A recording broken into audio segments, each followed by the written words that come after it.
శుభదినం అనగా శుభ శుక్రవారం. అన్ని పండుగలు పోలాల రాష్ట్రాల్లో జరుగుతాయి, కొన్ని పండుగలు జిల్లాల్లో జరుగుతాయి లేదా దేశాల్లో జరుగుతాయి. ఇక బయట జరగబడి కానీ గుడ్ ఫ్రైడే అనేది, ఈస్టర్ అనేది, క్రిస్మస్ అనేది యావత్ ప్రపంచం అంతా చేసుకునే పండుగ. హల్లెలూయా. ఎందుకు ఈ శుభదినం అని వచ్చిందంటే, సర్వమానవాళి కోసం భూమండలాన్ని కలిగజేసిన దేవుడు మానవుడిగా దిగివచ్చి తన ప్రశస్త పుణ్య రక్తాన్ని కాచి పాప విమోచన కార్యం జరిగించాడు కనుక ఇది శుభదినము. హల్లెలూయా. అంటే మానవుడికి వచ్చే ఆ భయంకరమైన పాపాన్ని బట్టి నరకం తప్పించడానికి ఆయన నరవతారములు వచ్చి నరక శిక్షణ అనుభవించి ఆయన మనందరికీ పాప విమోచన కార్యం జరిగించాడు కాబట్టి మనకు శుభం. అందుకే శుభ శుక్రవారం అంటారు, గుడ్ ఫ్రైడే అంటారు. యావత్ ప్రపంచానికి శుభం కలిగింది. శుభదినాన్ని మన ప్రభువైన యేసుక్రీస్తు అందరికీ ఇచ్చాడు. మనం గ్రహించాం, మనం స్తుతించడానికి వచ్చాం. లోకం గ్రహించలేకపోతుంది, దేవుడు స్తుతించలేకపోతుంది. మనకి ఇది మహాదినాన్ని దేవుడిచ్చినందుకు, శుభదినాన్ని ఇచ్చినందుకు ఆయనకే మహిమ కలుగుగాక. హల్లెలూయా. ఈ సమయంలో రాజులకు రాజు, ప్రభులకు ప్రభు, నిత్యము నిరంతరము స్తోత్రాలుగా కొనియాడబడుతూ అత్యున్నతమైన సింహాసనంలో కూర్చున్న ఆయన, దేవునితో సమానుగున్న ఆయన మనందరి కోసం ఈ లోకానికి వచ్చి నలగొట్టబడి, అవమానపరచబడి, చూడ నల్లని వాడిగా చేయబడి, చివరికి మనందరి కోసం దరిద్రుడిగా, దీనుడిగా చనిపోతాడని ముందుగానే యెషయా ప్రవక్త ద్వారా చెప్పబడిన ప్రకారం ఆయన చేయబడ్డాడు. యెషయా గ్రంథం 53వ అధ్యాయం 1వ వాక్యం నుంచి 12వ వాక్యం వరకు చూస్తే అందులో 12 వచనాలు ఉంటాయి. ఆయన మనందరి కోసం ఎలా వస్తాడు, ఎలా ఉన్నాడు, ఎలా వస్తాడు, ఎలా నలగొట్టబడతాడు, ఎలా శ్రమ పడతాడు, ఎలా చనిపోతాడు, ఎలా విజ్ఞాపన చేస్తాడు అనే సత్యము యెషయా ప్రవక్త ద్వారా ప్రవశించాడు దేవుడు. అదే ఆయన ఈ లోకానికి మానవుడిగా వచ్చి పుట్టి 33.5 సంవత్సరంలో చివరి గడియల్లో అనగా శుభ శుక్రవారం రోజు, అనగా శుక్రవారం రోజు ఆయన మరణించే రోజు ఆయన ఇవన్నిటిని ఆయన జీవితంలో నెరవేర్చుకున్నాడు. హల్లెలూయా. ఒకసారి అందులో కొన్ని మాటలు మాత్రమే విందాం. మీరు ఇంటి దగ్గర యెషయా గ్రంథం 53వ అధ్యాయం 12 వచనాలు ఉంటాయి, పూర్తిగా చదవండి. ఆయన ఎలాంటి వాడు, ఎలా అయిపోయాడో చూద్దాం. ఒకసారి చదువుకుందాం. యెషయా గ్రంథం 53వ అధ్యాయం ఒక్కసారి మొదటిగా 2వ వాక్యాన్ని మనం చదువుకుందాం. 2వ వాక్యాన్ని చదువుకుందాం.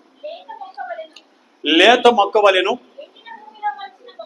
ఎండిన భూమిలో మొలిచిన మొక్క వలెను అతడు ఆయన ఎదుట పెరిగను. హల్లెలూయా. ఎలా ఉన్నాడు ఆయన?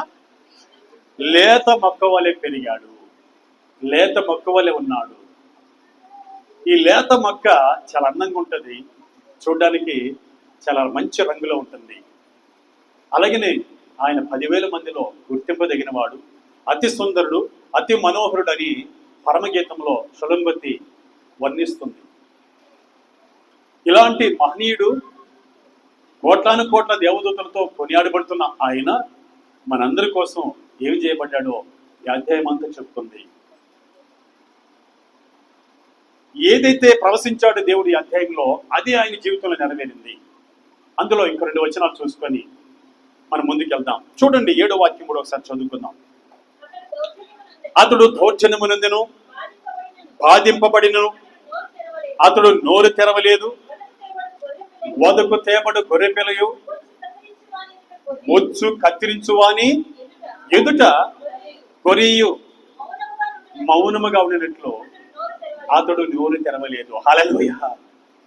అతడు దౌర్జన్యమునందాడు, బాధింపబడ్డాడు, హింసింపబడబోతున్నాడు, అతడు నోరు తెరవలేదు అని ముందుగానే యెషయా ప్రవక్త ద్వారా ప్రవచించినట్లుగా క్రీస్తు శకము 33.5 సంవత్సరంలో ఈ చివరి శుక్రవారంలో ఆయన నోరు తెరవలేదు. దౌర్జన్యమునందాడు, బాధింపబడ్డాడు, హింసింపబడ్డాడు, కొట్టబడ్డాడు, అనేక రీతిలుగా బాధపడ్డాడు. ఆయన నోరు తెరవలేదు. ఎవరి కోసం? ఎందుకు తెలుసా? ఆయన రావాలి, నోరు తెరవకుండా ఉండాలి, దౌర్జన్యం పొందాలి, నల్లగొట్టబడ్డాలి, హింసించబడాలి, మనందరి కోసం రక్షణ, నరకమనే ఆ శాపం నుంచి మనం తప్పించడానికి రక్షణ కార్యం జరిగించాలి. అందుకు మౌనం ఉన్నాం. హల్లెలూయా. నోరు తెరవలేదాయ ప్రభు, పదులు పలకలేదాయ ప్రేమ. ఇది ఎవరి కోసం? ఇది నీ కోసమే, అది నా కోసమే, నీ జనుల కోసమే, ఆయన జనుల కోసం. ఇంకొక వాక్యం అందులో చూద్దాం. అన్ని వాక్యాలు చాలా ప్రాముఖ్యమైనవి. అందులో మరొక వాక్యాన్ని మనం చదువుకున్నట్లయితే చాలా బాగుంటుంది. 5వ వాక్యాన్ని కూడా చదువు. మన అతిక్రమ క్రియలను బట్టి అతడు గాయపరచబడిను, మన దోషములను బట్టి అతడు నలగొట్టబడ్డాడు. ఎవరి కోసం? యెషయా గ్రంథంలో యెషయా ప్రవక్త ప్రవశిస్తున్నప్పుడు నలగొట్టబడ్డా? లేదు. ఇలా జరుగుతుందని ముందుగానే దేవుడు చెప్పాడు. చెప్పిన ప్రకారం తన కుమారుని లోకానికి పంపించి నలగొట్టాడు. అది ఆయనకి ఇష్టమైంది. ఎవరి కోసం? మన కోసం, మన రక్షణ కోసం, మోక్షం కోసం. గనుక ఆ చివరిగా ఇంకొక మాట చూద్దాం. అందులోనే 5వ వచనంలో, మన సమాధానార్థమైన శిక్ష అతని మీద పడిను, అతడు పొందిన దెబ్బల చేత మనకు స్వస్థత కలుగుచున్నది. హల్లెలూయా. ఈరోజు యేసుక్రీస్తు ప్రభు రక్తములో మనకు స్వస్థత కలుగుతుంది. యేసుక్రీస్తు ప్రభు యొక్క రక్తములో పాప విమోచన కలుగుతుంది. ఇలా చెప్పుకుంటూ ఒకసారి 12వ వచనం మనం చదివినట్లయితే ఏమండి చాలా అద్భుతంగా ఉంటుంది. చదువుదామా? కావున గొప్పవారితో నేను అతనికి పాలు పంచిపెట్టెదను, గనులతో కలిసి అతడు కొల్ల సొమ్ము విభాగించుకొనును, ఏలనగా మరణము నొందినట్లు అతడు తన ప్రాణమును దారబోసను. ఎవరి కోసం ప్రాణం దారబోసాడు? మన కోసం దారబోస్తాడని ప్రభు చెప్పినట్లుగా, ప్రవక్త చెప్పినట్లుగా ఆయన దారబోసాడు మనందరి కోసం. నీవు ప్రాణం ఎవరికి దారబోస్తున్నావు అని నేను అడిగితే, ఇదిగో పలానా వాళ్ళకి దారబోస్తున్నాను. నీ ప్రాణం ఎవరికో దారబోస్తే మోక్షం రాదు. ఎదుటివారు నష్టపోవచ్చు, లేదా నువ్వు నష్టపోవచ్చు నీ ప్రాణం ద్వారా. కానీ యేసుక్రీస్తు ప్రభు తన ప్రాణాన్ని మన కోసం దారబోసింది. నరకమని 6 అగ్నిగుణం నుంచి మనల్ని తప్పించడానికి ఆయన ప్రాణాన్ని దారబోసాడు. చివరిగా ఆ మాట చూస్తే చాలా బాగుంటుంది. చదవండి.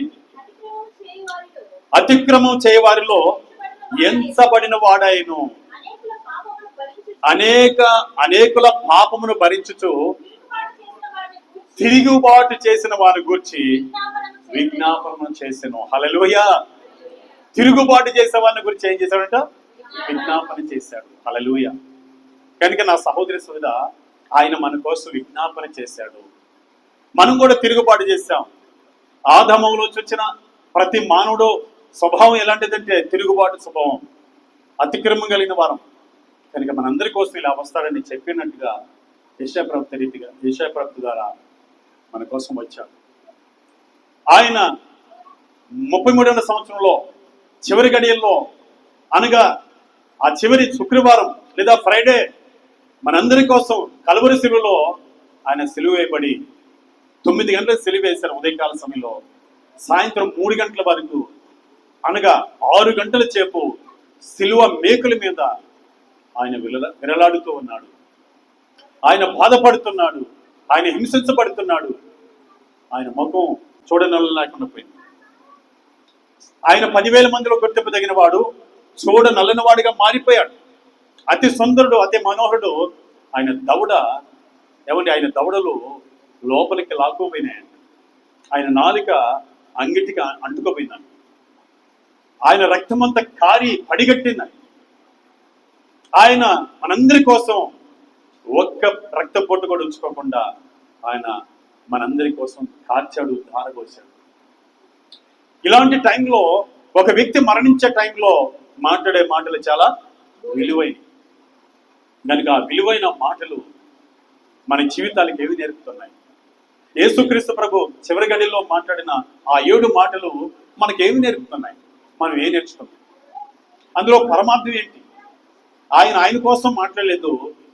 అందులో నేర్చుకోవాల్సిన చాలా ఆత్మీయ భావాలు ఉన్నాయి. కాబట్టి అవి మన కోసం ఆయన మాట్లాడినాడు. ఆ మాటలు మనం తెలుసుకున్నాం. దేవుని స్తోత్రం. హల్లెలూయా. నంబర్ 1 ఏం మాట్లాడిందో మనం దయచేసి అందరం కూడా చూద్దాం. అందరం చూద్దాం. నంబర్ 1 మాట లూకా సువార్త, దయచేసి చదువుకుందాం. 23వ అధ్యాయం 34వ వాక్యం చదువుకుందాం.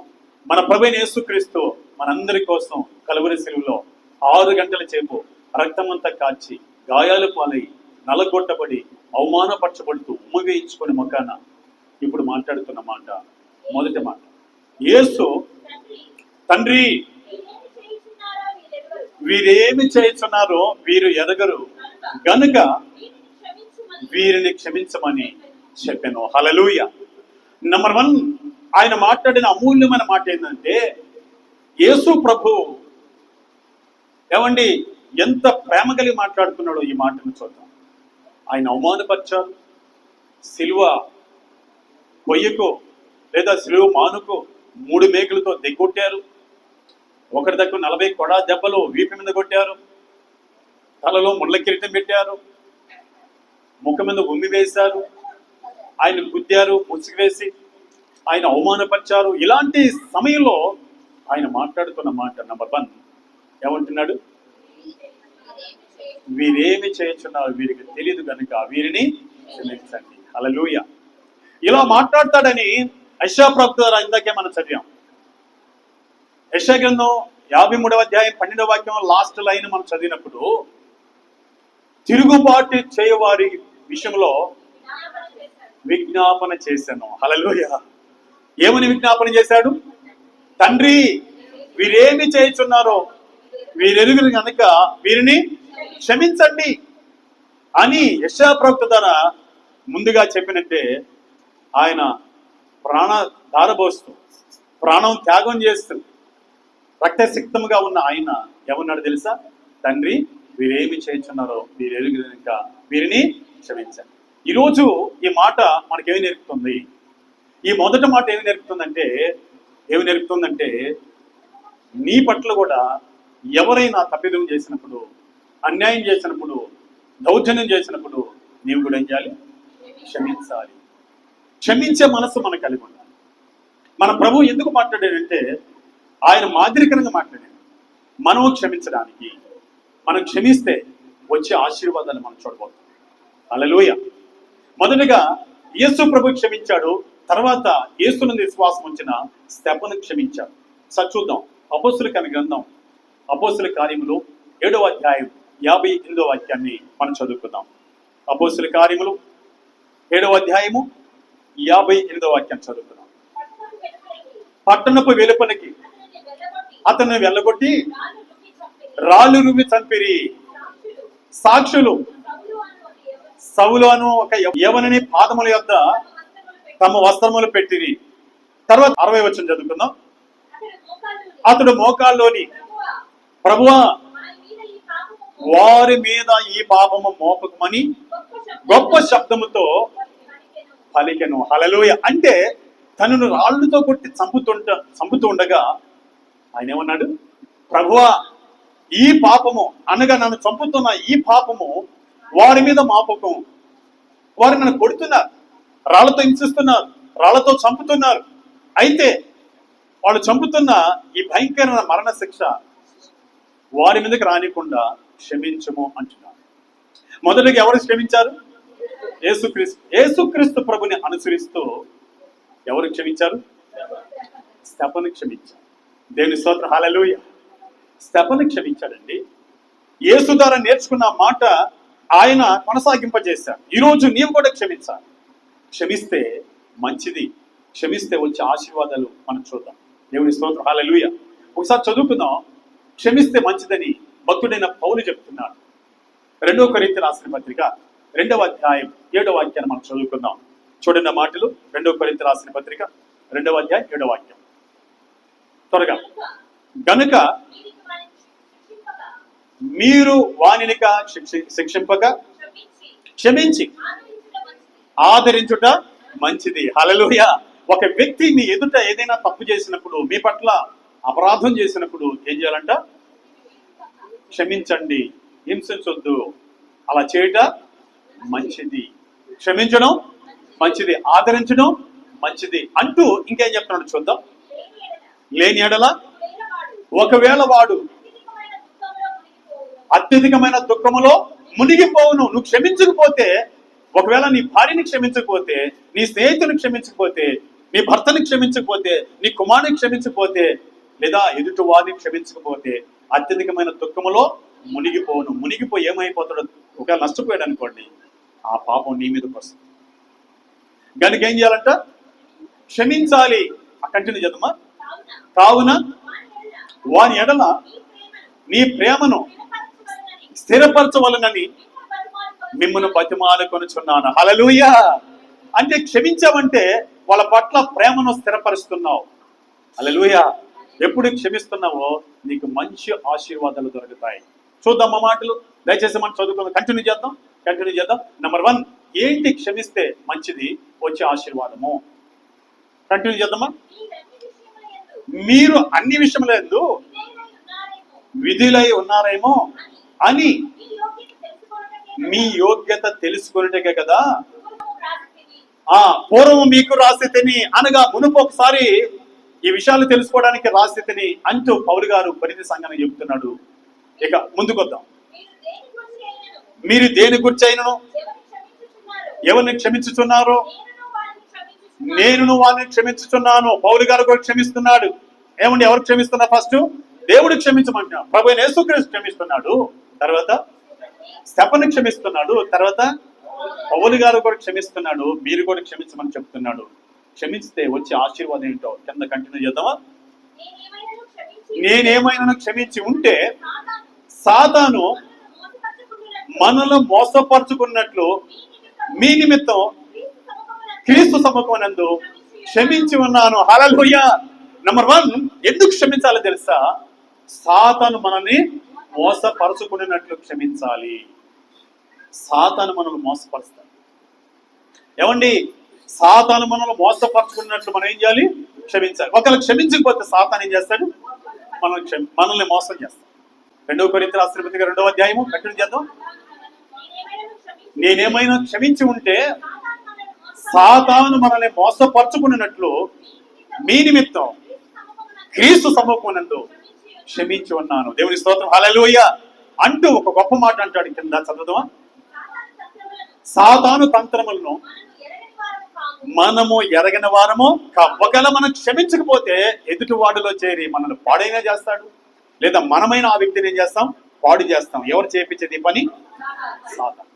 గనుక క్షమిస్తే వచ్చే ఆశీర్వాదం ఏంటంటే అపవాది మనల్ని మోసం చేయకుండా మన జీవితాలను మనము కాపాడుకోగలం, దీవించబడగలం. నెంబర్ 2 చూద్దాం. నెంబర్ 2, మనం క్షమిస్తే వచ్చే ఆశీర్వాదం చూద్దాం. ప్రభు సిలువలో మాట్లాడిన మొదటి మాటను బట్టి మన జీవితాలకు అన్వయించుకోవాల్సిన విషయాన్ని దేవుడు మనకు నేర్పుతున్నాడు. రెండవదిగా సామెతల గ్రంథం 19వ అధ్యాయం 11వ వాక్యాన్ని మనం చదువుకుందాం. రెండవ ఆశీర్వాదం ఏమో చూద్దాం. రెండవది మనకు మంచిది ఏందో చూద్దాం. క్షమిస్తే సామెతల గ్రంథం 19వ అధ్యాయం 11వ వాక్యం చేసిన వచ్చదా? ఒకరి సుబుద్ధి వానికి దీర్ఘ శాంతమునిచ్చును, తప్పులు క్షమించుట అట్టి వానికి ఘనతనిచ్చును. హల్లెలూయా. తప్పులు క్షమిస్తే, ఏమండి, ఎదుటి వాని పాపాలు క్షమిస్తే, తప్పులు క్షమిస్తే, అపరాధాలు క్షమిస్తే మనకు ఘనత. నెంబర్ 2 వచ్చే ఆశీర్వాదం ఏంటి? ఘనత. నెంబర్ 1, అపవాది మోసపరచకుండా మనం కాపాడుకోగలం. అది మనకు ఆశీర్వాదం, అది మనకు మంచిది. రెండవదిగా తప్పులు క్షమిస్తే మనకు ఘనత. చూడండి, కొన్ని సమయాల్లో చిన్నపిల్లలు పెద్దోళ్ళని క్షమించాలి, పెద్దోళ్ళు కూడా చిన్నపిల్లల్ని క్షమించాలి. కొన్ని సందర్భాల్లో అధికారుల్ని మనం క్షమించాల్సి వస్తుంది, అలాగే అధికారులు మనల్ని క్షమించాల్సి వస్తుంది. ఇక్కడ అధికారులను కూడా క్షమిస్తే ఘనత కలుగుతుందండి. ఒకసారి చూద్దాం. సామెతల గ్రంథం 27వ అధ్యాయం, దయచేసి మనం చదువుకుందాం. 18వ వాక్యాన్ని మనం చదువుకుందాం. సామెతల గ్రంథం 27వ అధ్యాయం 18వ వాక్యం చదువుకోండి. దాని ఫలమును తినును, తన యజమానుని మన్నించువాడు ఘనతనందును. హల్లెలూయా. యజమానుని మన్నించువాడు, మన్నించడం అంటే క్షమించడం. ఏం పొందుతాడంట? ఘనతను పొందుతాడు. ఒకవేళ యజమాని నీ పట్ల, పై వ్యక్తి నీ పట్ల, అధికారి నీ పట్ల ఏదైనా పొరపాటు చేస్తుంటే ఏం చేయాలి? క్షమించాలి. లేదా ఎదుటివారు పొరపాటు చేసుకుంటే నీ పట్ల విరోధ భావం కలిగి ఉంటే మనం ఏం చేయాలి? క్షమించాలి. మనకేం కలుగుతుందంట? ఘనత. నెంబర్ 1, అపవాది తంత్రములను వాడి చేత మోసపోకుండా మనం కాపాడబడతాం. నెంబర్ 2, మనకి ఘనత కలుగుతుంది. కనుక మనం యేసుక్రీస్తు ప్రభు మొదటి మాట సిలువలో మాట్లాడే మాటలో ఉన్న పరమార్థం ఏంటంటే, నీవు క్షమిస్తే ఇదిగో అపవాది చేతిలో పడకుండా మోసపోకుండా ఉంటావు, ఘనత పొందుతావు అని ఆయన మనతో మాట్లాడారు. ఈ రోజు నుంచి మనం క్షమిద్దాం, అపవాది చేతిలో పడకుండా మన జీవితాన్ని కాపాడుకుందాం, ప్లస్ ఘనత పొందుతాం. నెంబర్ 2 మనం చూద్దాం. యేసుక్రీస్తు ప్రభు రెండవ మాట ఆయన ఏం మాట్లాడారో మనం చదువుకుందాం. లూకాసు వార్త 23వ అధ్యాయం 43వ వాక్యాన్ని మనం చదువుకుందాం. ఆయనను చూచి యేసు, నీవు నా రాజ్యంలోకి వచ్చినప్పుడు నన్ను జ్ఞాపకం చేసుకోనమని నేను. హల్లెలూయా. అనగా ప్రభువైన యేసుక్రీస్తు ఇద్దరు దొంగల మధ్యలో, బందిపోటు దొంగల మధ్యలో ఆయన సిలువ వేయబడ్డాడు. ఏమండి, ఒక నేరస్తుడిగా ఆయన కూడా ఒక బందిపోటుగా సిలువ వేయబడ్డాడు. అట్టి సందర్భాలలో యేసుక్రీస్తు ప్రభు ఇరుపక్షాన బందిపోటు దొంగల సిలువ వేయబడిన సందర్భాల్లో మొదటి దొంగ అంటున్నాడు, అయ్యా నీవు దేవుని కుమారుడు అయితే, దేవుడు అయితే నేను రక్షించుకొని మమ్మల్ని రక్షించన్నాడు. వెంటనే రెండవ దొంగ అంటున్నాడు, మొదటి దొంగని గద్దించి ఇలా అంటున్నాడు. అయితే రెండవ వాడు వానిని గద్దించి, అనగా నువ్వు చేసిన పాపానికి, నువ్వు చేసిన మోసానికి ఆ శిక్ష సరిపోతుంది, అదే శిక్షలో ఉన్నావు అంటూ, గనుక దేవునికి భయపడవా? హల్లెలూయా. దేవునికి నువ్వు భయపడవా అంటున్నా అని ఏమంటాడంటే రెండవ దొంగ, మనకైతే ఇది న్యాయమే, మనము చేసిన వాటికి మనము ఫలము పొందుతున్నాము, కానీ ఆయన ఏ తప్పిదమో చేయలేదు. హల్లెలూయా. రెండవ విధంగా మాట్లాడుతూ ఆయన ఏ తప్పిదమో చేయలేదు అంటూ యేసు ప్రభునందు విశ్వాసం ఉంచుతున్నాడు. యేసు ప్రభుకి ఒక రాజ్యం ఉందని విశ్వాసం ఉంచుతున్నాడు. యేసుక్రీస్తు ప్రభుకి శాశ్వత రాజ్యం ఉందని విశ్వాసం ఉంచుతున్నాడు. విశ్వాసం ఉంచి అంటున్నాడు, ఏమన్నాడు తెలుసా? ఆయన ఏమన్నాడు తెలుసా? యేసు వచ్చి చూసి ఏమన్నాడు తెలుసా?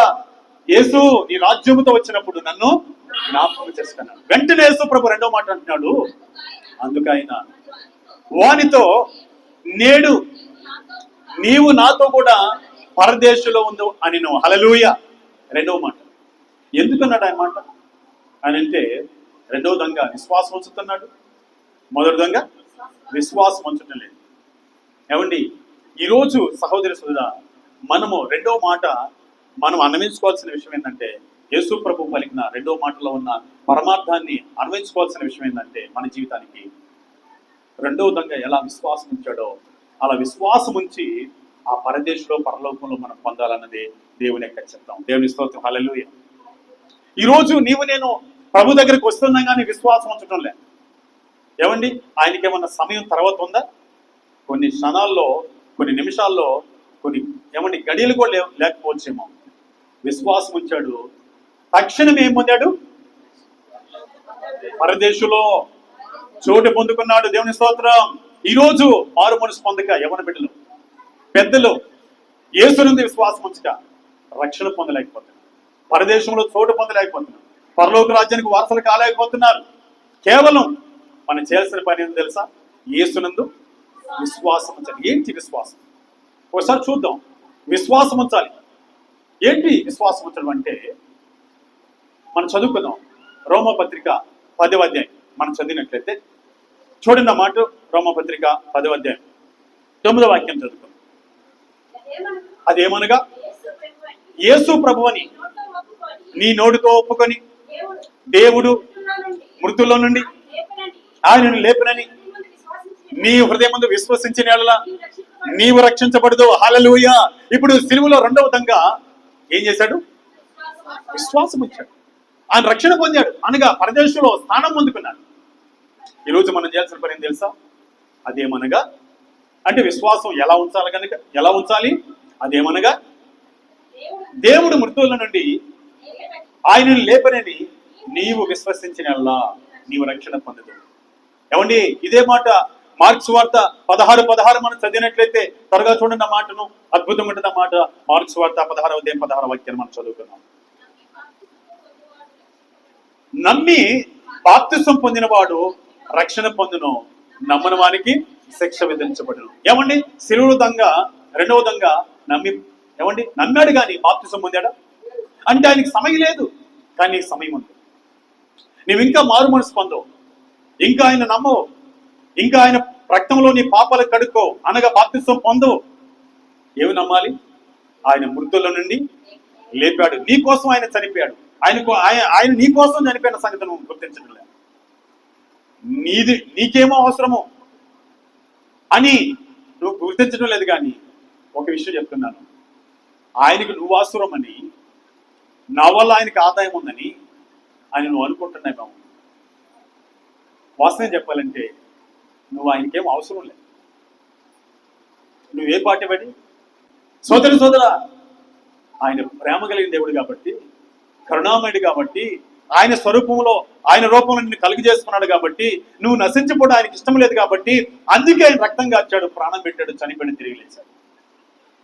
నువ్వేమో ఆయనకి అవసరం లేదు. ఆయన ప్రేమ నీ పక్షాన్ని వెల్లడిపరిచాడు. ఈరోజు చేయాల్సిన పని తెలుసా? అట్టి మహాప్రేమను జ్ఞాపకం చేసుకొని యేసునందు విశ్వాసం ఉంచితే తక్షణమే మనం రక్షణ పొందుతాం. అందుకే యోహాను సువార్త 5వ అధ్యాయం 24వ వాక్యంలో ఇది అద్భుతమైన మాట ఉంటుంది. ఆయన చెప్తున్నాడు. ఒకసారి ఆ మాట చదువుకుందాం. యోహాను సువార్త 5వ అధ్యాయము 24వ వాక్యాన్ని మనం చదువుకుందాం. నా మాట విని నన్ను పంపిన వాడిని విశ్వాసం ఉంచువాడు నిత్య జీవము గలవాడు, వాడు తీర్పులోనికి రాక మరణములో నుండి జీవములోనికి దాటి ఉన్నాడని నిశ్చయముగా మీతో చెప్పుచున్నాను. హల్లెలూయా. యేసునందు విశ్వాసం వచ్చి రక్షణ పొందితే అనగా బాప్తిసం పొందితే, పాపాలు కడుక్కుంటే మరణం అనే నరకములో నుంచి నిత్య జీవములోనికి అనగా పరలోకానికి చేరుకుంటాం. ఇప్పుడు చూడండి, రెండవ దంగ ఏం చేశాడు?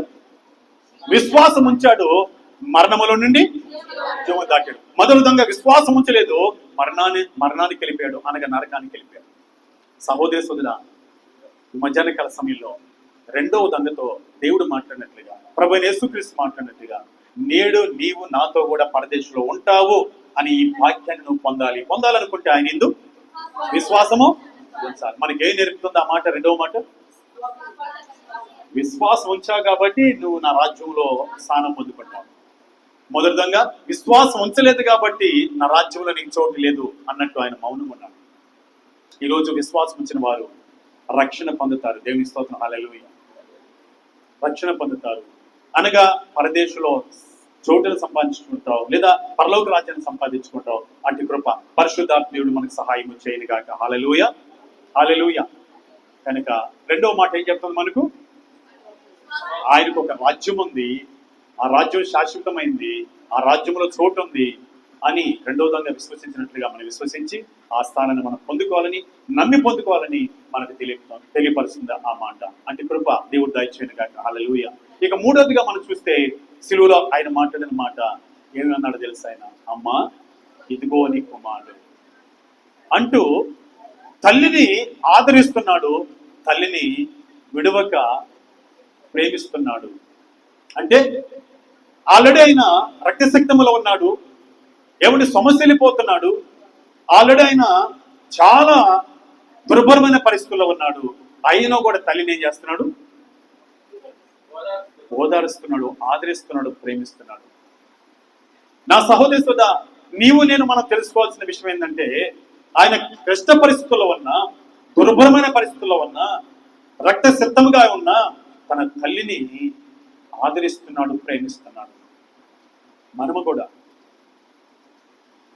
కుమార్తెలంగా కష్టాల్లో ఉన్న, ఇబ్బందుల్లో ఉన్న, బాధల్లో ఉన్న, వ్యాధుల్లో ఉన్న మన తల్లిదండ్రులు ఉంటే వాళ్ళని ఏం చేయాలి? మనం ఆదరించాలి. వాళ్ళు ఏం చేయాలి? మనం ప్రేమించాలని మనకి వాక్యం నేర్పుతుంది, ఈ మాట నేర్పుతుంది. మనం గమనించినట్లయితే దేవుని వాక్యం చెప్తా ఉంది.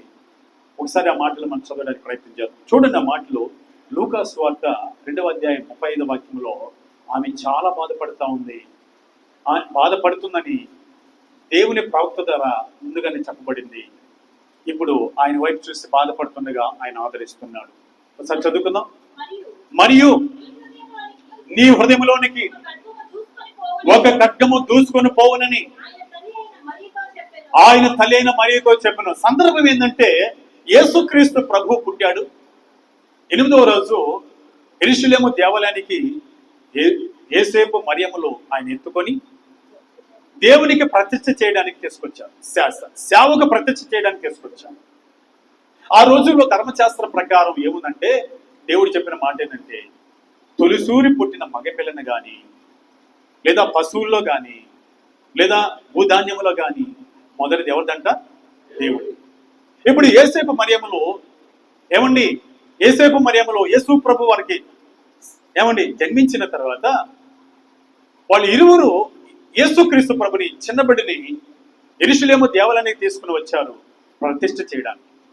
ఆ టైంలో దేవాలయంలో ఎవరున్నారంటే సిమియోన్ అనే ఒక ప్రవక్త ఉన్నారు. ఆ ప్రవక్త యేసుక్రీస్తు ప్రభుని చేతులకు తీసుకొని నాదుణ్ణి ప్రాణనాథుణ్ణి చూశాను అని దేవుణ్ణి స్తుతిస్తూ నా జీవితం ధన్యమైపోయిందని చెప్తూ తర్వాత మరియమ్మ గురించి ఈ మాట పలికాడు. ఏమని పలికాడు? ఒక ఖడ్గము నీ హృదయంలోనికి దూసుకొని పోవును. అంటే అర్థం ఏందో తెలుసా? నీలో భారభరితమైన ఒక బాధ, ఆవేదన అనే ఆ ఖడ్గము దూసుకొని పోద్ది అని సిమియోను ప్రవక్త ద్వారా యేసు ప్రభు తన చేతుల్లో ఉన్నప్పుడు ప్రవశించాడు. ఎవరి విషయంలో? మరియమ్మ విషయంలో ప్రవశించాడు. ఇప్పుడు ఆ ఖడ్గం దూసుకోబోతుంది. ఎక్కడ? సిలువలో యేసుక్రీస్తు ప్రభు తల్లడిల్లిపోతూ మరణాపాయ పరిస్థితుల్లో రక్తమంతా కారిపోతూ 2 చేతులలో చేలలో, తలలో ముండ్ల కిరీటము, ప్రక్కలో బల్లిపోటు, వీపంతా నాగడి చలవలు దున్నపడగా ఆ దృశ్యాన్ని ఆ తల్లి చూసి అదంతా బాధనంతా చూసి ఆమెకి ఎలా ఉంది? ఒక ఖడ్గం లోపలికి దూసుకుపోయినట్లుగా ఉంది. ఆ ప్రవచనం ఇప్పుడు నెరవేరుతా ఉంది. ఆమె దుఃఖపడుతా ఉంది. ఆమె దుఃఖపడుతున్నప్పుడు అప్పుడు అన్న మాట ఏంటో తెలిసినా, అమ్మ దుఃఖపడుద్దమ్మా, ఖడ్గం దూసుకుపోతుంది, బాధ ఆవేదన ఎక్కువైపోతుంది ఆమెలో. ఇప్పుడు ఆయన ఏమంటాడు తెలుసా? అమ్మా నువ్వు దుఃఖపడద్దు, ఇదిగో నీ కుమారుడు. అంటే ఏం చేస్తున్నాడు? ఆదరిస్తున్నాడు. ఆ ఖడ్గము, ఆ బాధ, దుఃఖము తొలగిస్తున్నాడు. దేవుని స్తోత్రం, హల్లెలూయా. అలాగే నీవు నేను మన తల్లిదండ్రుల పట్ల ఏమండి అలాంటి ఖడ్గం లాంటి దుఃఖాలు, బాధలు ఉన్నప్పుడు మనం ఓదార్చాలి, ఆదరించాలి, ప్రేమించాలి. వాళ్ళ పట్ల జాలి, ప్రేమ, కరుణ చూపించాలి. ఇదిగో ధర్మశాస్త్రంలో ఈ రీతిగా చెప్పాడు దేవుడు. నిర్గమాకాండం 20వ అధ్యాయము ఒకసారి మనం చదివినట్లయితే అక్కడ ఏం చెప్పాడో మనం చూద్దాం. అమ్మా చదివినేనా? నిర్గమాకాండం 20:12 చదవండి. నీ దేవుడైన యెహోవా మీకు అనుగ్రహించే దేశంలో మీరు దీర్ఘాయుష్మానులైనట్లు మీ తల్లిని తండ్రిని సన్మానించము. హల్లెలూయా. మనము మన తల్లిదండ్రులను సన్మానించాలి. అంత మాత్రం కాదు, వాళ్ళకు వృద్ధాప్యం వచ్చినప్పుడు కూడా సన్మానించాలి. వాళ్ళు ముసలాలు అయినప్పుడు సన్మానించాలి. వాళ్ళని గౌరవించాలి, అభిమానించాలి. ఒకసారి చదువుకున్న మాటలు కూడా ఏమండి, ఆ మాటలు చదువుకుందాం. ఒకసారి చూద్దాం. సామెతల గ్రంథం 23వ అధ్యాయము 22వ వాక్యాన్ని మనం చదువుకుందాం. సామెతల గ్రంథం 23వ అధ్యాయం 22వ వాక్యాన్ని చదువుకుందాం. నిన్ను కనిన నీ తండ్రి ఉపదేశం అంగీకరించము, నీ తల్లి ముదిమియందు ఆమెను నిర్లక్ష్యము చేయి. మన ప్రభువైన యేసుక్రీస్తు ఏమండి, ఒకవేళ మరియమ్మ ముదిముకు వచ్చేసిందేమో, ముసల్తానానికి వచ్చేసిందేమో, ఈ టైంలో ఆమె నిర్లక్ష్యం చేశాడా? ఏమ్మా ఏందమ్మా నువ్వు నన్ను చూసి ఆడేస్తున్నావు, నేను అల్లాడిపోతుంటే అని ఆమెను నిర్లక్ష్యం చేశాడు. ఆయన బాధపడుతూనే ఆమెను ఏం చేశాడు? ఓదారుస్తున్నాడు. హల్లెలూయా. ధైర్యపరుస్తున్నాడు. ఈరోజు నీవు నేను మన యొక్క తల్లిదండ్రులు వృద్ధాప్యంలో ఉన్నప్పుడు వాళ్ళు ఏం చేయాలి? ఓదార్చాలి. అంతేగాని నిర్లక్ష్యం మాత్రం చేయకూడదు. వాళ్ళు ఏం చేయాలో తెలుసా? అదే సామెతల గ్రంథం 23వ అధ్యాయం 25వ వాక్యం మనం చదివితే అక్కడ ఏం చెప్పబడుతుందో చూద్దాం. నీ తల్లిదండ్రులను నీవు సంతోషపెట్టవలను, నిన్ను కనిన తల్లిని ఆనందపరచవలను. హల్లెలూయా. ఇప్పుడు ప్రభువైన యేసుక్రీస్తు ఏం చేస్తున్నాడండి? ఆనందపరుస్తున్నాడు. ఆమె హృదయంలోకి ఏం దూసుకెళ్తుంది? ఖడ్గము దూసుకెళ్తుండగా ఈయన ఏం చేస్తున్నాడు? ఓ యేసు ప్రభు ఉన్నాడు అనుకున్నాను, యేసు ప్రభు వెళ్ళిపోతే నా పరిస్థితి ఏంది అని ఆమె దుఃఖములో ఖడ్గము దూసుకెళ్ళి బాధపడుతుండగా ఈయన ఏం చేస్తున్నాడు? ఆనందపరుస్తున్నాడు. ఎలా ఆనందపరుస్తున్నాడు? ఇదిగమ్మా, నేను వెళ్ళిపోయినప్పటికి కూడా నీకు కుమారుడిగా యోహాను ఉంటాడు, ఆయన చూసుకుంటాడు. హల్లెలూయా. ఈ ప్రకారం మనము మన తల్లిదండ్రుల పట్ల ఏం చేయాలి? ప్రేమను చూపించాలి, ఓదార్చాలి, ఆదరించాలి. దీనికి సంబంధించిన చాలా వాక్యాలు ఉన్నాయి, సమయం లేదు, మనం ముగిద్దాం. ఇక 4వదిగా ఏం మాట్లాడాడు ఆయన? ఏం మాట్లాడాడో మనం దయచేసి మనం చదవడానికి మనం ప్రయత్నం చేద్దాం. చూడండి నా మాటలు దయచేసి నా సహోదరి చూద్దాం. మార్కు సువార్త 15వ అధ్యాయం 34 వాక్యం చదువుకుందాం. మార్కు 15:34. 3 గంటలకు యేసు ఎలోయి ఎలోయి లామా సబక్తాని అని బిగ్గరగా కేక వేసెను. ఆ మాటకు నా దేవా నన్నేలా చెయ్యి విడిచితివి అని దానికి అర్థం. నా దేవా నన్నేలా చెయ్య విడిచితివి అంటే ఇక్కడ ఎప్పుడు తండ్రి కుమారులు అనుబంధంతో ఉంటారు, వాళ్ళు ఏకంగా ఉంటారు, వాళ్ళు త్రియేక దేవుడిగా ఉంటారు. అయితే ఈ టైంలో ఏమండి, ఈ టైంలో యేసు ప్రభుని తండ్రి దేవుడు ఏం చేస్తున్నాడు? చెయ్యి వదిలేస్తున్నాడు. ఎందుకు వదిలేస్తున్నాడంటే సర్వమానవాళి కోసం యెషయా ప్రవక్తలు చెప్పినట్టుగా ఆయనకి అనగా తండ్రికి కుమారుని నల్లగొట్టడానికి ఇష్టమాయను అని ఉంటుంది. నల్లగొట్టకపోతే ఏమండి, మనల్ని ప్రేమించి మన కొరకు ఇవ్వకపోతే మనం రక్షించబడ్డాం. అందుకే ఒకసారి అద్భుతమైన మాట ఒకటి ఉంటుంది, మనం చదువుదాం. యోహాను సువార్త 3వ అధ్యాయం 16వ వాక్యం చదివితే చాలా అద్భుతంగా ఉంటుంది ఆ మాట చదువుదాం. చూడండి. దేవుడు లోకమును ఎంతో ప్రేమించెను, హల్లెలూయా, కాగా ఆయన తన అద్వితీయ కుమారునిగా పుట్టిన వాని యందు విశ్వాసముంచు ప్రతివాడును నశింపక నిత్యజీవం పొందినట్లు ఆయనను అనుగ్రహించును. హల్లెలూయా. ఆయన ఎందుకు అనుగ్రహించాడు? ఎందుకు చెయ్యి విడిచిపెట్టాడంటే చెప్పండి, మనం నశింపక నిత్యజీవం పొందినట్లుగా ఆయనను మన కోసం అనుగ్రహించాడు. ఆయన మనకు అనుగ్రహించడానికి తన కుమారుడు చెయ్యి ఏం చేశాడు? ఆయన విడిచిపెట్టాడు. విడవకపోతే ఆయన ఈ లోకానికి రాలేడు. అయితే ఈ సందర్భంలో తండ్రి కుమారుడు ఎడబాటును బట్టి ఆయన అంటున్నాడు, నా దేవా నన్ను ఎలా చెయ్యి విడిచింది. ఎందుకు ఇచ్చాడండి? ఎందుకు ఇచ్చాడు?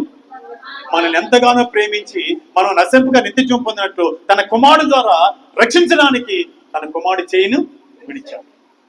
ఈ మాటలో ఉన్న ఆత్మీయ అర్థం మన జీవితానికి అన్వయించుకోవడం ఎలా అని అంటే, మనము కూడా కొన్ని సందర్భాల్లో మన పిల్లలు చేయి విడవాలి, కొన్ని సందర్భాల్లో మనకున్న ఆస్తిని విడవాలి, కొన్ని సందర్భాల్లో మనకున్న పనులను విడవాలి, కొన్ని సందర్భాల్లో మనం ఏటినైతే పట్టుకున్నామో వాటిని విడవాలి. విడవకపోతే ఇతరులు రక్షించబడరు మన ద్వారా. తండ్రి చేయి విడిచాడు కాబట్టి ఈయన అనేకుల ద్వారా ఏమండి అనేకులను రక్షించడానికి తండ్రి చెయ్యి విడిచాడు కాబట్టి ఈయన అనేకులను రక్షించగలిగాడు. హల్లెలూయా. అలాగే ఈరోజు నీ బిడ్డని సేవకు విడుస్తున్నావా? లేదా పరిచర్యకి చెయ్యి విడుస్తున్నావా? లేదా నీ పని విడుస్తున్నావా? బైబిల్ గ్రంథంలో మనం చూసినప్పుడు ఏమండి, అనేక ఆత్మలు సంపాదించడానికి పేతురు, యోహానులు, యాకోబు, ఆంద్రేయులు ఏం చేశారు? వాళ్ళ జీవనాధారమైనటువంటి చెప్పండి వలలను, దోణెలను, తన తండ్రిని, తన తల్లిని, తన ఇంటి వారిని విడిచిపెట్టారు. మనం గమనించినట్లయితే ఎలీషా గారిని పిలిచాడు సేవ కోసం. ఏం చేశాడు ఆయన? 12 అరకలు దున్నుతున్నాడు. 12 అరక ఆయన దున్నుతున్నాడు తన పొలంలో. ఏం చేశాడు ఆయన? 12 అరకలు విడిచిపెట్టి ఏలియా దైవజనుని వెంబడించాడు. అలాగే మోషేని మనం చూసినప్పుడు ఐగుప్తు ధనాన్ని విడిచిపెట్టాడు, ఐగుప్తు యొక్క పాపభోగాన్ని విడిచిపెట్టాడు, ఐగుప్తు యొక్క అధికారాన్ని విడిచిపెట్టాడు. విడవబట్టే ఒక నాయకుడై ఐగుప్తు దేశం నుంచి కానాను దేశానికి ఇంచుమించు 20 లక్షల మంది ప్రజలను నడిపించగలిగాడు దగ్గర. ఈరోజు నువ్వు విడిచిపెడుతున్నావా? తండ్రి విడిచిపెట్టాడని కుమారుడు అంటున్నాడు, నా దేవా అనేలా చేయి విడిచిపెట్టాడు. విడవాలి. ఈరోజు ఆయన విడవబట్టే మనందరూ రక్షించబడ్డాం, పరిశుద్ధులమయ్యాం, దేవుని రాజ్యానికి వారసులయ్యాం, దేవుని కుమార్తెలుగా పిల్లలమయ్యాం. నీ బిడ్డని విడిచిపెట్టు. ఎప్పుడైనా అమ్మా స్వార్థగా పంపించు, అమ్మా పరిచయం చేయడానికి పిలవండి అని అంటే నా బిడ్డ రాడు అని అంటే నీ బిడ్డ చెయ్యి నువ్వు విడకపోతే ఎదుటివారు ఎలా రక్షించబడతారు? ఈరోజు దేవుని సేవ కోసం నువ్వు చెయ్యి విడుస్తున్నావా? చెప్పండి, విడుస్తున్నావా? నువ్వు విడవలేకపోతావు. ఇప్పుడు మనం చూసాం చాలా మంది భక్తులు ఆయా పరిస్థితులను బట్టి, వాళ్ళకున్న పరిస్థితులను బట్టి చెయ్యి విడిచారు, దేవుని సేవ చేశారు, గొప్పవారయ్యారు, అనేక ఆత్మలు రక్షించబడ్డాయి, దేవుని రాజ్యం స్థాపించబడింది. దేవుని స్తోత్రం కలిగిన గాక. హల్లెలూయా. ఈరోజు నువ్వు విడుస్తున్నావా? విడవాలి. విడవకపోతే దేవుని యొక్క చిత్తం నెరవేర్చబడదు, అనేక ఆత్మ రక్షణలోకి రాలేవు. ఇట్టి కృప దేవుడు మనకు దయచేయండి గాక. హల్లెలూయా. చివరిగా ఐదవదిగా మనం చూద్దాం. సిలువలో మాట్లాడిన ఐదో మాట ప్రభువైన యేసుక్రీస్తు ఏం మాట్లాడాడో చూద్దాం. ఐదవదిగా ఏమన్నాడు తెలుసా? ఏమన్నాడు ఆయన? నేను దప్పికొని ఉన్నాను. చదువుకుందాం యోహాను సువార్త 19వ అధ్యాయం 28వ వాక్యాన్ని మనం చదువుకుందాం. యోహాను సువార్త 19:28 చదువుకుందాం. అటు తర్వాత సమస్తము అప్పటికి సమాప్తమైనదని యేసు ఎరిగి లేఖనము నెరవేరినట్లు నేను దప్పికొనుచున్నానని అనెను. హల్లెలూయా. ఏమండి, లేఖనము నెరవేరినట్లుగా పూర్వం చెప్పబడిన, క్రీస్తు పూర్వం చెప్పబడిన లేఖనాల్లో ఏమండి దైవజనుల్లో ప్రవక్తుల్లో ప్రవశించిన రీతిగా ఆయన అన్నాడు, నేను దప్పికొని ఉన్నాను. ఇంతకీ ప్రభువైన యేసుక్రీస్తు దప్పికేందో తెలుసా? ఈ ప్రపంచంలో చాలా మంది దప్పికేందో తెలుసా? ధన దప్పిక చాలా మందికి ఉంటుంది, పాపపు దప్పిక చాలా మందికి ఉంటుంది, అధికార దప్పిక చాలా మందికి ఉంటుంది, ఈ లోక సంబంధమైన చాలా దప్పికలు ఉంటాయి. కానీ ప్రభువైన యేసుక్రీస్తుకున్న దప్పికేందో తెలుసా అంటే ఆత్మల దప్పిక. అనగా ఒక పాపిగా చనిపోయి నరకానికి వెళ్ళిపోకుండా రక్షణలోనికి రావడమే ఆయన దప్పిక. హల్లెలూయా. ఒకసారి యేసుక్రీస్తు ప్రభు ఆయన శిష్యులు స్వార్థ సేవ చేస్తూ అలా బయలుదేరుతూ పోయారు. అలా వెళుతూ యాకోబు బావి దగ్గరికి వెళ్ళారు. యాకోబు బావి దగ్గర ఆయన శిష్యులు అంటున్నారు, ప్రభువా మనకు ఆహారానికి ఏదో ఒకటి కొనుక్కొని వస్తాం, దగ్గర ఊరుంది, మేము వెళ్తాం, మీరు ఇక్కడే ఉండండి అన్నట్టు మాట్లాడారు. అప్పుడు యేసుక్రీస్తు ప్రభు యాకోబు బావి దగ్గర కూర్చోండి ఉండగా శిష్యులేమో ఆహారం పానీయం తేవడానికి వెళ్ళారు. అక్కడికి ఒక కడవ చేత పట్టుకొని సమరయ స్త్రీ వచ్చింది. 12 గంటల టైంలో వచ్చింది. ఏ టైంలో అండి? సర్వసాధారణంగా నీళ్లు తెచ్చుకోవడానికి ఉదయకాల సమయంలో స్త్రీలు వెళుతూ ఉంటారు. ఉదయాన్నే వెళ్తారు, కానీ ఈమె ఎప్పుడు వెళ్ళింది? మధ్యాహ్నం 12 గంటలప్పుడు నీళ్లు తెచ్చుకోవడానికి వెళ్ళింది. ఎందుకు వెళ్ళింది తెలుసా అని అంటే, ఆమె 6 మంది పెనిమిటితో, అనగా 6 మంది భర్తలతో సంసారం చేస్తారు. అందరూ వెళ్ళినప్పుడు ఈమె వెళ్ళింది అనుకోండి, ఏమ్మా ఒకరు చాలదా, ఏమా ఇద్దరు చాలరా, 6 మంది కాదు మీకు అంటారేమో అని అనిపించుకోకుండా ఎవరు లేని సమయంలో ఇవేం చేసింది? బావి దగ్గరికి వెళ్ళింది. బావి దగ్గరికి వెళ్ళిన వెంటనే బావి మీద ఎవరు కూర్చోన్నారు? మన ప్రభువైన యేసుక్రీస్తు కూర్చోన్నాడు. ఏమి వెళ్ళింది? ఎవరు బయటనా, ఎవరు ఉండరు అనుకున్నానే, ఇతనున్నాడు ఇక్కడ, ఎవరు ఇతను అని అనుకుంటూ మనసులో ఆమె పాటికి ఆమె ఏమండి నీళ్లు చేదుకుంటుంది. వెంటనే ప్రభువైన యేసుక్రీస్తు అంటాడు, అమ్మా కొంచెం దాహం తీరుస్తావా అని అన్నాడు. వెంటనే ఆమె అంటుంది, మేము సమరీలము, మీరు యూదులా కనపడుతున్నారు. సమరీల దగ్గర, అంటరాముడి దగ్గర యూదులు దాహం తీసుకుంటారా, నీళ్లు తీసుకుంటారా అంట. వెంటనే ఆయన అంటున్నాడు, సరే ఓకే, నేను ఇచ్చే నీళ్లు నువ్వు కాదు తాగావా, నువ్వు ఎన్నటికి తప్పికొనవు అన్నాడు. హల్లెలూయా. యోహాను సువార్త 4వ అధ్యాయం 7వ వాక్యం మనం చదువుకుందాం. యోహాను సువార్త 4వ అధ్యాయం 7వ వాక్యం చదువుకుందాం. సమరయ స్త్రీ అది అయిపోయిందమ్మా, దానికి కంటిన్యూ. అందుకు యేసు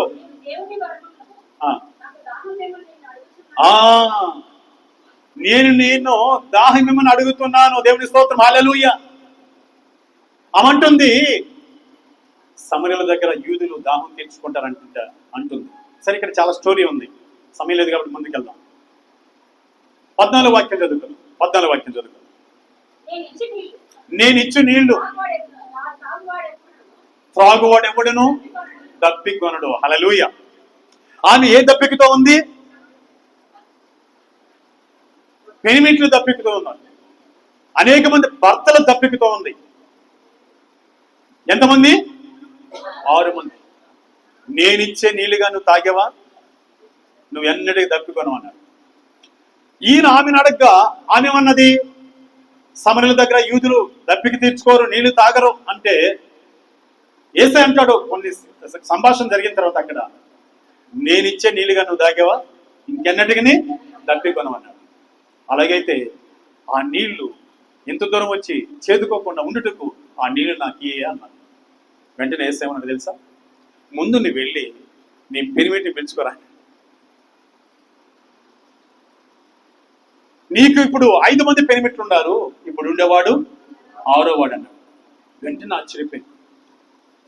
ఒక కాలం వస్తుంది, మా పెద్దలు చెప్పేవాళ్ళు, మా పితరులు చెప్పేవాళ్ళు, మెస్సయ్య వచ్చి జరగబోయే విషయాలని చెప్తాడు అని చెప్పేవాళ్ళు. ఇప్పుడు జరగబోయే విషయాన్ని నా జీవితం గురించి చెప్పేశావు, నువ్వు మెస్సయ్యవు అని అడిగినప్పుడు ఆయన ఎస్ నేను మెస్సయ్యనే. హల్లెలూయా, హల్లెలూయా. అంతే. ఆమె ఆ పాపపు కుండను అక్కడ పెట్టేసి ఏమండి ఆమె జీవితాన్ని మార్చుకొని అక్కడ నుంచి తన ఊర్లోకి వెళ్ళి ఆ సమరయ ప్రాంతానికి వెళ్ళి సమరయ ప్రజలందరికీ సువార్త చెప్పింది. హల్లెలూయా. ఆమె దాహం అక్కడ తీర్చుకుంది, యేసు ప్రభు దాహాన్ని కూడా ఇక్కడ తీర్చింది. హల్లెలూయా. ఇలా జరుగుతూ ఉండగా మార్పు చెందింది ఆమె. యేసయ్య దాహం తీరిపోయింది, ప్రశాంతంగా కూర్చో ఉన్నాడు ఆయన. ఆమె మారడమే దాహం తీరడం. ఈ రోజు నువ్వు మారడమే ఆయన దాహం తీరడం. నీలో ఉన్న చెడిపోతుందే, నీలో ఉన్న పాప క్రియలు ఉన్నాయే, నీలో ఉన్న వ్యతిరేకమైన క్రియలు ఉన్నాయే, దేవుడికి ఇష్టం లేని క్రియలు ఉన్నాయో, అవన్నీ ఎప్పుడు మార్చుకుంటావో ఆయన దాహం తీర్చినట్టే. హల్లెలూయా. ఆయన దాహం తీరిపోయింది. ప్రశాంతంగా బావి దగ్గర కూర్చో ఉండగా శిష్యులు ఏం చేశారు? ఆహారం కోసం వెళ్ళిన వాళ్ళు వచ్చేసారు, ఆహారం తీసుకొని పానీయం తీసుకొని. యేసయ్యా బోధకుడా లేయ్యా, ఇగో నీళ్లు తాగు, భోజనం తినంటే ఆయన ఏమంటాడు తెలుసా? చూడండి యోహాను సువార్తలో ఏమంటున్నాడు? 4వ అధ్యాయం చూడండి, 4వ అధ్యాయం 31వ వాక్యం చదువుకుందాం. ఆలోగా శిష్యులు బోధకుడా భోజనము చేయమని ఆయనను వేడుకొని, అందుకు ఆయన పూజించుటకు మీకు తెలియని ఆహారము నాకు ఉన్నదని వారితో చెప్పగా వాళ్ళు అనుకుంటున్నారు శిష్యులు ఆయన భుజించుటకు ఎవడైనను ఏమైనను తెచ్చినేమో అని ఒకరితో ఒకరు మన పొయ్యి లోపల ఎవరో తెచ్చి పెట్టేసినట్టున్నారే, ఆయన ఆకలి దాహం తీరిపోయినట్టుంది అని చెప్పుకుంటున్నారు. చెప్పండి చెప్పండి, ఎవరైనా తెచ్చిపెట్టారా? చెప్పండి చెప్పండి. ఒక నశించిపోతున్న ఆత్మ యేసుక్రీస్తు ప్రభు యొక్క మాటలందు విశ్వాసం ఉంచి తన పాపపు జీవితాన్ని వదిలేసింది కాబట్టి ఆయన దాహము తీరిపోయిందనే సంగతి వాళ్ళకి. ఈరోజు ఆయన దాహం తీరాలంటే నీ బ్రతుకును మార్చుకొని జీవిస్తే చాలు, ఆయన దాహం తీరిపోతుంది. హల్లెలూయా, హల్లెలూయా. కనుక పరమార్థం ఏంటంటే నీ జీవితం ఆ సమరయ స్త్రీలాగా మార్చుకున్నప్పుడు ఆయన దాహం తీరుస్తావు. ఆయన దాహాన్ని నిజంగా నిజంగా తీర్చి ఆయన సంతోషపెడతావు. అది పరమార్థం. ఆయన దాహాన్ని తీరు. నువ్వు కాదు దాహం పొంది ఉండాలి, పొంది ఉండడం. దేనికోసం దాహం పడాలి తెలుసా? నీతి కొరకు ఆకలి దప్పులు కలిగి ఉండాలి, నీతి కోసం దాహం కలిగి ఉండాలి. అంతేగాని లోకపు దాహం ఏందో తెలుసా? ధనదాహం. చెప్పండి, ధనదాహం, వ్యభిచార దాహం, అధికార దాహం, ఇలాగా వస్తు వాహనాల దాహం. ఆ దాహాలొద్దు. నీతి కోసం ఆకలి దప్పులు గల వారు ధనిలు, వారు తృప్తిపరచబడతారు, దేవుని రాజ్యాన్ని చూస్తారు. అది మత్తయి సువార్త 5వ అధ్యాయంలో ఆ మాటలు ఉంటాయి. దేవుడి ప్రకారం మన జీవితాల్లో ఆయన దాహం తీర్చేవారిగా మార్చునుగాక. ఇంకా 6వదిగా ఏం మాట్లాడారు చూద్దాం. 6వదిగా మనం చదువుకుందాం పిల్లరా, దయచేసి మనం చదువుదాం. ఒకసారి యోహాను సువార్త 19వ అధ్యాయం 30వ వాక్యం మనం చదువుకుందాం. యోహాను సువార్త 19:30 చదువుదాం. యేసు ఆ చెరకు పుచ్చుకొని సమాప్తమైనదని చెప్పి తల వంచి ఆత్మను అప్పగించాను. దేవుని స్తోత్రం, హల్లెలూయా. ఏంటి సమాప్తమైంది అంటే, తండ్రి తన చేతికి ఏ పని ఇచ్చాడో ఆ పని చక్కగా చేసి సమాప్తం చేశాడు, ముగించాడు. అదే సమాప్తం. ఆయన దగ్గర ఎలా ఉన్నాడు తండ్రి కదా? యెషయా గ్రంథం 53:2 ఏం చదివాం? ఆయన దగ్గర లేత మొక్క వల్లే, హల్లెలూయా, లేతగా 10,000 మందిలో గుర్తింపదగిన అతి సుందరుడు వలె ఉండగా మనందరి కోసం తండ్రి ఉద్దేశ ప్రకారం మనందరం రక్షించడం కోసం ఆయన ఈ లోకానికి దరిద్రుడిగా వచ్చాడు, దీనుడిగా వచ్చాడు, పశువుల పాకలో పండుకున్నాడు. ఆ తర్వాత 33 సంవత్సరం ఈ భూలోకంలో ఈ భూమి మీద నడుస్తూ అనేక అద్భుతాలు సూచక్రియలు చేశాడు. చనిపోయిన వారిని లేపాడు, చెవిటి వారికి మూగవారికి అద్భుతమైన స్వస్థ కార్యాలు జరిగించాడు. చివరికి స్వార్థ సాటించాడు, మానవుల్లాగా ఈ లోకంలో బ్రతికాడు, తిన్నాడు, పడుకున్నాడు, నిద్రపోయాడు. చివరి గడిలో తన ప్రాణ త్యాగం చేసి రక్తం కార్చి చివరికి ఆయన చెప్పిన పని చేసి తన యొక్క పనిని ముగించాడు. అదే సమాప్తించాడు. హల్లెలూయా. ఇదే యోహాను సువార్త ఒకసారి మనం చదివితే 17వ అధ్యాయం 4వ వాక్యం మనం చదివినట్లయితే అక్కడ ఏం రాయబడింది చూడండి. యోహాను సువార్త 17వ అధ్యాయం 4 17:4 చేయుటకు నీవు నాకు ఇచ్చిన పని నేను సంపూర్ణంగా చేసి నెరవేర్చి భూమి మీద నిన్ను మహిమపరిచితిని. దేవుని స్తోత్రం, హల్లెలూయా. ఈరోజు సమాప్తం చేశాడు దేవుడు. అనగా తండ్రిని దేవుడు కుమారుడికి ఇచ్చిన పనిని సంపూర్ణంగా నెరవేర్చి తండ్రిని ఏం చేశాడు? నెరవేర్చి. ఒక పరిచారకుడుగా నీకు ఒక పని అప్పగించినప్పుడు సంఘంలో దానిని సంపూర్ణంగా నెరవేర్చి నీ జీవితం ముగించి దేవుని మహిమపరచాలి. ఒక భర్తగా నిన్ను ఒక కుటుంబంలో భర్తగా పెట్టాడు. ఒక భర్తగా నీవు ఆ కుటుంబాన్ని, ఆ బిడ్డలను, భార్యను పోషించి సంపూర్ణంగా ఆ పనిని నెరవేర్చి ముగించి సమాప్తం చేయాలి. ఒక భార్యగా ఒక కుటుంబంలో నేను పెట్టినప్పుడు, ఒక తల్లిగా పెట్టినప్పుడు, ఒక భార్యగా ఆ పనిని నీ జీవితంలో ముగించి సమాప్తం చేయాలి. హల్లెలూయా. ఒక సేవకుడిగా నేను నియమించినప్పుడు ఆ పని విషయంలో సమాప్తం చేసి ముగించి దేవునికి అప్పగించుకోవాలి. హల్లెలూయా. ఆ పని ఎవరు చేశారు? యేసు ప్రభు చేశాడు. అదే పని నిన్ను నా చేయమంటున్నాడు. అదే ఆ మాటలు ఉన్న పరమార్థం. చేస్తున్నావు నువ్వు? ఒక చిన్న పని నీకు అప్పగించినప్పుడు నువ్వు 2 రోజులు చేస్తావు, 3 రోజులు చేస్తావు. ఒక భారీగా 2 రోజులు ఉంటావు, 3 రోజులు ఉంటావు. తర్వాత నీ ఇష్టమైన రీతిలో, నీ మనసు చెప్పినట్టు రీతిలో, నీ ఆలోచన ప్రకారం నడుస్తూ సమాప్తం చేయలేవు ఒక భారీగా నీ జీవితాన్ని, ఒక భర్తగా నీ జీవితాన్ని, కుమారులుగా నీ జీవితాన్ని, పరిచారకులుగా నీ జీవితాన్ని, సేవకుడిగా మీ జీవితాన్ని. ఈరోజు అలాంటి జీవితం నువ్వు కలిగి ఉండాలని, అనగా సమాప్తం చేసే జీవితం కలిగి ఉండాలని ఆ మాటలో ఉన్న పరమార్థం మనం నేర్పుతుండగా మనం సమాప్తం చేద్దాం. హల్లెలూయా. ఇందుకు సంబంధించిన చాలా రెఫరెన్స్ ఉన్నాయి, సమయం లేదు, ముగిస్తున్నాను. చివరిగా మనం చూద్దాం 7వ మాట ఏమన్నాడు చూద్దాం. 7వ మాట మనం చదివినట్లయితే అద్భుతంగా ఉంటుంది. ఈ మాట చదవడానికి మనం ప్రయత్నం చేద్దాం. లూకా సువార్త 23వ అధ్యాయం 46వ వాక్యం మనం చదువుతాం. అప్పుడు యేసు గొప్ప శబ్దంతో కేక వేసి, తండ్రి నీ చేతికి నా ఆత్మను అప్పగించుకొనుచున్నానని చెప్పాను, లేదా అనేను. హల్లెలూయా. ఏమండి నా సహోదరి సోదరా, యేసుక్రీస్తు ప్రభు తన ఆత్మను ఎవరికి అప్పగించుకున్నాడు? తల వంచి తన ఆత్మను తండ్రికి అప్పగించుకుంటున్నాడు. ఈరోజు ఏమండి మనకి ఆత్మను పెట్టింది ఎవరు? జీవాత్మను పెట్టింది ఎవరు? తండ్రి పెట్టాడు. వాక్యం రాయబడిన సామెతల గ్రంథం 20వ అధ్యాయంలో నరుని ఆత్మ యెహోవా పెట్టిన దీపం. ఈ ఆత్మను ఎవరికి అప్పగించుకోవాలి? చెప్పాలి. చాలా మంది యవనస్తులు, అమ్మ నీ కోసం నేను చనిపోతా, నీ కోసం నా ప్రాణం పెడతా, పెట్టు నరకానికి పోతా, దేవుడి కోసం పెట్టు, దేవుడికి అప్పచెంపు, దీవెనకరమైన ఆ మహాకృప పరలోకం చూస్తాం, భూలోకం ఆశీర్వాదం చూస్తాం. హల్లెలూయా, హల్లెలూయా. ఆయన ఇంత పని చేసి ప్రభువైన యేసుక్రీస్తు చివరికి తన ఆత్మను తండ్రికి అప్పగించుకున్నాడు. మనం అప్పగించుకోవాలి మన ఆత్మ. ఒకసారి చూద్దాం. 1 పేతురు రాసిన పత్రిక 4వ అధ్యాయం 19వ వాక్యం మనం చదివినట్లయితే అక్కడ పేతురు భక్తుల ద్వారా మాట్లాడుతున్నాడు. మనం చదవడానికి ప్రయత్నించాం. చూడండి. 1 పేతురు రాసిన పత్రిక 4వ అధ్యాయం 19వ వాక్యం. కాబట్టి దేవుని చిత్త ప్రకారం బాధపడేవారు సత్ప్రవర్తన గలవారై నమ్మకమైన సృష్టికర్తకు తమ ఆత్మను అప్పగించుకునవలెను. హల్లెలూయా. ప్రభు బాధపడుతూ ఆ సిలువలో వేదన పడుతూ చివరిగా ఎందుకబ్బా ఈ ప్రాణం, ఎందుకబ్బా ఈ ఆత్మ చేసుకుంటే బాగుండు అనుకున్నాడా? అనుకోలా. ఏం చేశాడు? ఆత్మను తండ్రికి అప్పగించాడు. అలాగనే మనం ఎన్ని బాధలు పడినా, ఎన్ని శ్రమలు వచ్చినా, ఎన్ని శోధనలు వచ్చినా, ఎన్ని కష్టాలు వచ్చినా ఎవరికి మన ఆత్మను అప్పచెప్పకుండా ఎవరికి అప్పచెప్పాలి? వాక్యం చెప్తుంది మన దేవునికి అప్పగించాలి. పేతురు భక్తుడి ద్వారా మరొకసారి ఆ మాట చదివితే, కాబట్టి దేవుని చిత్త ప్రకారం బాధపడేవారు సత్ప్రవర్తన గలవారై నమ్మకమైన సృష్టికర్తకు తమ ఆత్మలను అప్పగించుకొనవలెను. ఎవరికి అప్పగించుకోవాలి? ఎవరైతే మనకు ఆత్మను పెట్టాడో ఆయనకి అప్పగించుకోవాలి. అంతేగాని శ్రమలు వచ్చినాయని సూసైడ్ చేసుకోవద్దు. ఎవరో ప్రేమిస్తున్నారని వారికి అప్పగించకూడదు. మన ఆత్మని దేవుడికి అప్పగించాలి. అప్పుడు పరలోక ఆశీర్వాదాన్ని, ఆ పరలోక నిత్య జీవాన్ని మనం చూస్తాం. చూడండి మరొక మాట, రోమపత్రిక 6వ అధ్యాయం 13వ వాక్యం మనం చదివినట్లయితే అక్కడ ఒక అద్భుతమైన మాట ఉంటుంది. చూడండి, రోమపత్రిక 6వ అధ్యాయం 13వ వాక్యం.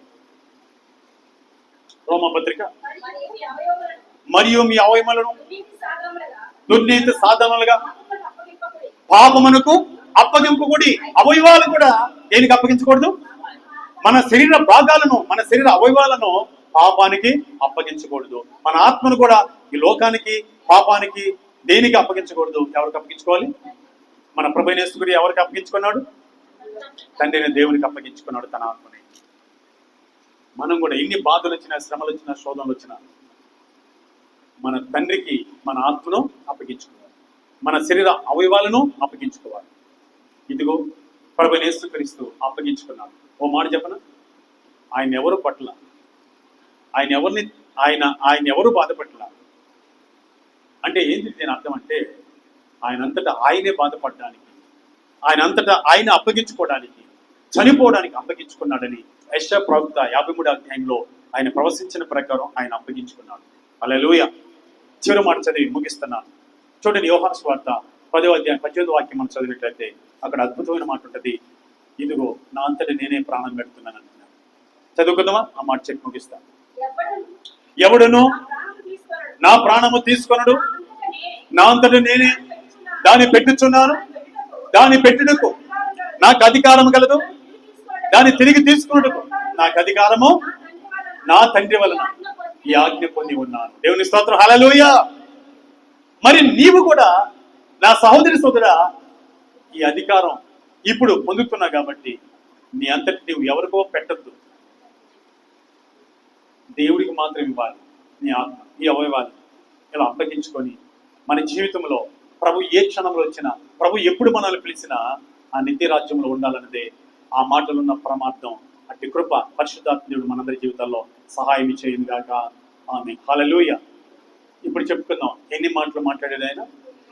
నెంబర్ వన్ క్షమించమని చెప్పినాడు, మనం క్షమించాలి, అలాంటి మనసు కలిగి ఉండాలి. నెంబర్ 2 విశ్వాసం ఉంచమని మనకు తెలియపరుస్తుంది ఆ వాక్యము, ఆ మాట మనం విశ్వాసం ఉంచాలి. నెంబర్ 3 మన తల్లిదండ్రులను ఆదరించే వరకు ఉండాలి, ఆయన ఆదరించాడు, మనం ఆదరించాలి. 4వదిగా తండ్రిని దేవుడు చేయి విడిచాడని చెప్పాడు, మనము మన పిల్లల్ని లేదా మన కలిగిన వాటిని అనేకలు రక్షించడానికి మనం కూడా చేయ విడవాలి. నెంబర్ 5 ఆయన దాహం కలిగి ఉన్నాడు, మనము ఆత్మల దాహం కలిగి ఉండాలి, లోక దాహం కలిగి ఉండకూడదు, ఆయన దాహం తీర్చేవాళ్ళకు ఉండాలి. నెంబర్ 6 సమాప్తం చేయాలి. ఏ పరిచర్య అయినా మనకు అప్పగించినప్పుడు యేసుక్రీస్తు ప్రభు ఎలా సమాప్తం చేశాడో, పని చేసి ముగించాడో మనం ముగించాలి. నెంబర్ 7 ఎన్ని బాధలు పడుతున్నా యేసుక్రీస్తు ప్రభు ఆయన ఆత్మను తండ్రికి అప్పగించాడు. ఎన్ని కష్టాలు వచ్చినా, ఎన్ని సమస్యలు వచ్చినా, ఎన్ని ఇబ్బందులు వచ్చినా, ఎంతమంది మనల్ని పోతా కొట్టాలని ప్రేమించాలని చూసినా వారికి మన ఆత్మను అప్పగించకుండా సృష్టికర్తగా అప్పగించుకుందాం. దేవుని కృప సమృద్ధిగా ఆ పరలోకంలో పొందుదాం, భూలోకంలో ఆశీర్వాదం పొందుదాం. అటు కృప పరిశుద్ధాత్ముడు సహాయం చేయను గాక. God bless you. హల్లెలూయా. చిన్న ప్రార్థన చేసుకుని ముగిద్దాం. కృపగల తండ్రి నీకు వందనాలు. నీ మహాప్రేమను బట్టి, మా అందరి జీవితాలలో నీ కనికరాన్ని బట్టి, దయను బట్టి ప్రభు, ఇదిగో నాయనా మరొక సంవత్సరం ఈ శుభదినమ రోజు, ఈ గుడ్ ఫ్రైడే రోజు మమ్మల్ని నీ సన్నిధికి సమకూర్చేవారు. నీ కుమారుడైన యేసుక్రీస్తు ప్రభు ద్వారా మమ్మల్ని ప్రేమించిన అపరిమితమైన ప్రేమలో యేసు ప్రభు పలికిన 7 మాటలను నేను జ్ఞాపకం చేశాను. ఆ మాటలో ఉన్న పరమార్థాన్ని మా జీవితాలకి ఎలా అన్వయించుకోవాలో, ఎలా మేము నేర్చుకుని నడుచుకోవాలో మాకు నేర్పించాం. నీకు స్తోత్రం. ఆ ప్రకారం 7 మాటల ప్రకారం మేము క్షమించే వారంగా, నేను విశ్వాసం ఉంచే వారంగా, తండ్రి మా తల్లిదండ్రులను ఆదరించి ప్రేమించే వారంగా, అయా మేము చేయి విడిచే వాళ్ళంగా, అలాగే నీ దప్పికి తీర్చే వాళ్ళంగా, అలాగే మాకు అప్పగించిన దాన్ని సంపూర్తి చేసి సమాప్తం చేసి ముగించే వాళ్ళంగా, అలాగే చివరికి మా ఆత్మను నీకు మాత్రం అప్పగించుకొని నీ కృప పొందుకొని వారంగా ఈ లోకంలో పరలోకంలో మాకు అయా ఇటు కృప మాకు దయచేసినందుకు మేము స్తుతిస్తూ మైంపరుస్తుంది. ఇచ్చిన వాక్యం అంతా మా హృదయాల్లో ఫలింపచేయండి. మీ నామానికి మైంపించండి. వాక్యం నా ప్రతి బిడ్డని దీవించి నీ కృపలో వర్తిల్పించండి. యేసుక్రీస్తు నామం దీవించి ప్రార్థన చేసి వేడుకొని పొందుకుంటున్నాము తండ్రి. Amen. Hallelujah. God bless you. Hallelujah.